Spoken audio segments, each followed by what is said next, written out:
is going on, you guys? It's your boy Z one more time, and we're here for the overview of Monday Night Raw. Alright, General Manager Kurt Angle made his way to the ring. He had a major announcement for who's going to face Brock Lesnar at the Royal Rumble, if it was going to be Strowman or Kane. Before you can even say anything, Braun Strowman interrupts him and says that he wants Lesnar, seeing as he was the last man standing last week. However, he is then interrupted by the Big Red Machine, Kane. Kane goes on about his 20 years of destruction in the WWE and then states that he is not on Brock Lesnar's kill list, so he wants Lesnar. They're interrupted by the advocate for the reigning, defending, undisputed Universal Champion. And, with Paul Heyman comes the beast. It's Brock Lesnar. He makes his way to the ring, all three of them in the ring together. It's pretty sick. And then Kurt Angle, in the most anticlimactic fashion, announces it's going to be a triple threat match at the Royal Rumble, and then hightails it out of the ring, which was pretty hilarious. I thought it was pretty hilarious. The three go at it, and it ends with Brock Lesnar giving an F5 to Kane. Kane sits up a few minutes later. I guess, no sailing the F5. So that's how Monday Night Raw got underway. Alright, then we had the Architect, Seth Rollins, going up against Samoa Joe, or we thought he was going to go up against Samoa Joe. Instead of Samoa Joe's music hitting, it was Dick Wellington. If you guys don't know who that is, it's Jason Jordan. You guys know him, Jason Jordan. He wants Samoa Joe. If you've seen Raw over the past few weeks, he's had his problems with Joe and Roman, so Jason Jordan wants Samoa Joe. I honestly don't want to see Jason Jordan on my television. Then Samoa Joe finally makes his way in the ring, as badass as you can possibly make your way to the ring. Samoa Joe plays matchmaker, and he makes Jason Jordan versus Seth Rollins, where the winner goes on to face him later on. Alright, Seth Rollins versus Jason Jordan. Now the two played Madden, and it was Jason Jordan who dethroned Seth Rollins in the Madden tournament, so he had that psychological advantage over Seth Rollins. The fans were not into the match at all. They were chanting, "This is boring." The match wasn't boring. I know Jason Jordan is a boring character, but he can go in the ring, and Seth Rollins is one of the best. The match certainly wasn't boring. It wasn't the best.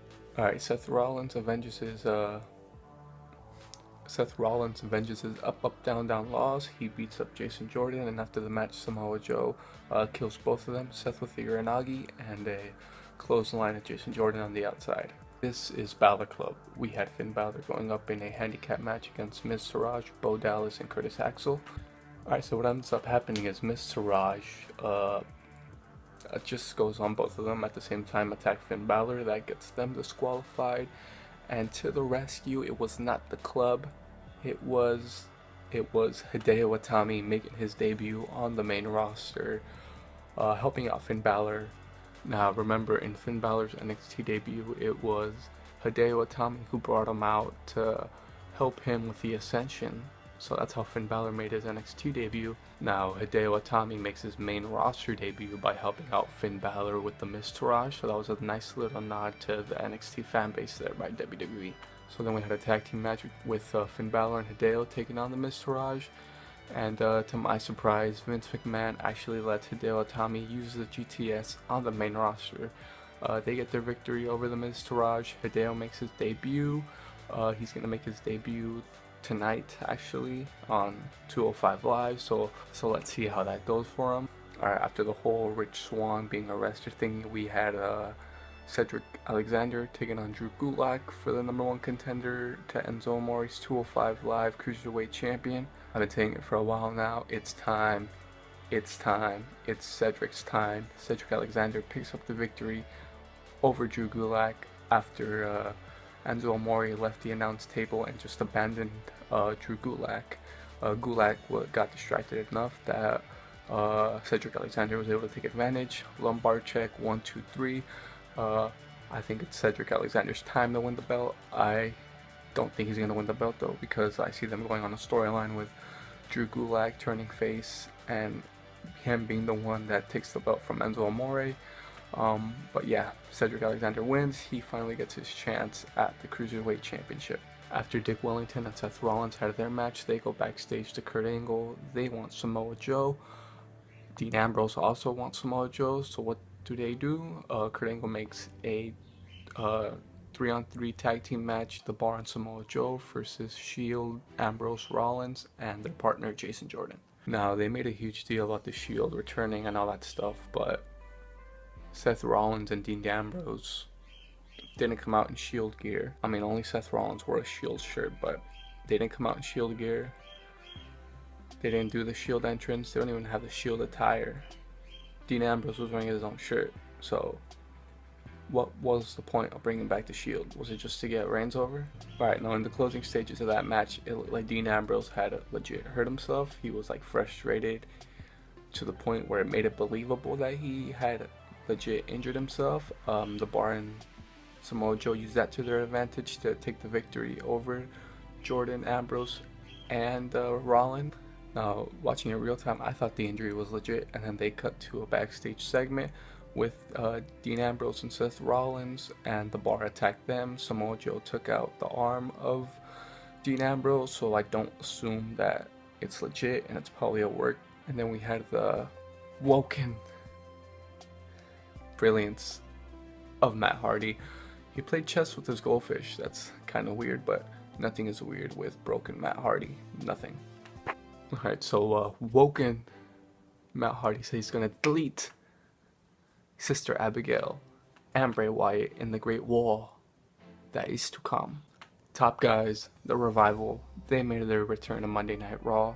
They had a victory over the former SmackDown Live Tag Team Champions, Rhino and Heath Slater.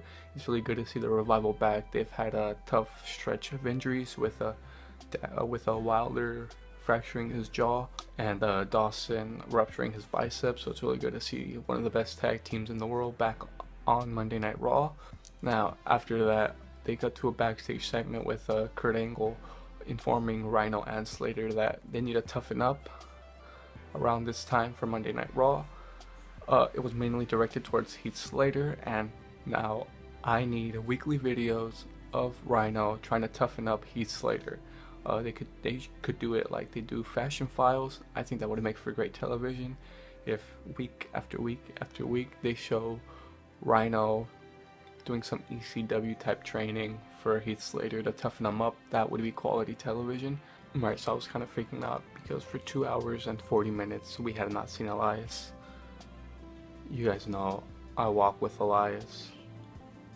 I don't know if it's legit or if it was just a lob for what was gonna happen later on in a few moments, but Elias, I believe he just entered himself into the Royal Rumble. He became the first person to do so, and Elias from number 1, he's gonna go all the way. Elias is gonna win the Royal Rumble. You heard it here first. Elias plays a song for us. Thank you, Elias. I appreciated that song. He bashes Tom Brady and the Patriots. He's interrupted by none other than Sasha Banks. She doesn't do anything. He continues singing, interrupted by Mickie James. She doesn't do anything. He continues singing. Then he's interrupted by Bayley, and he finally says he's had enough, and he's walking away. And he's making his way up the ramp. Bayley's making her way down the ramp. Bayley offers a hug to Elias, and Elias laughs and denies her a hug and just walks away. Then we had our 6-women tag team match, Mickie James, Bayley, and Sasha Banks taking on Absolution. The match ends in a DQ. That is not the important thing that happened. So Absolution is attacking Sasha Banks. To the rescue comes Nia Jax. Nia Jax just ragdolls Deville and Mandy Rose before she is put down by Paige. Then the rest of the women come out to the rescue and they all start battling it out. They are interrupted by Stephanie McMahon, who has a huge announcement. Stephanie McMahon goes on to state all the things that the women have accomplished in recent years.